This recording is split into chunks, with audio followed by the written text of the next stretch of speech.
guys, wag nyo muna scroll. Basta, wag nyo muna ilipat. May kukwenta ko sa inyo. Para to sa buhay nyo.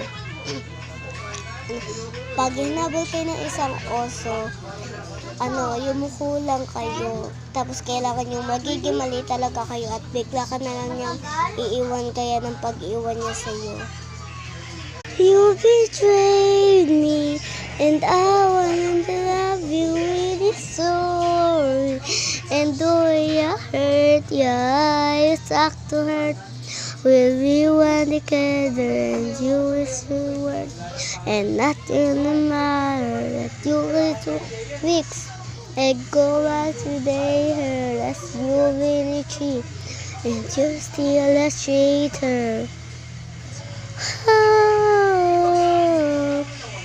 God wanna be up with you before others gonna love with you. This is the fifth day. The fifth day.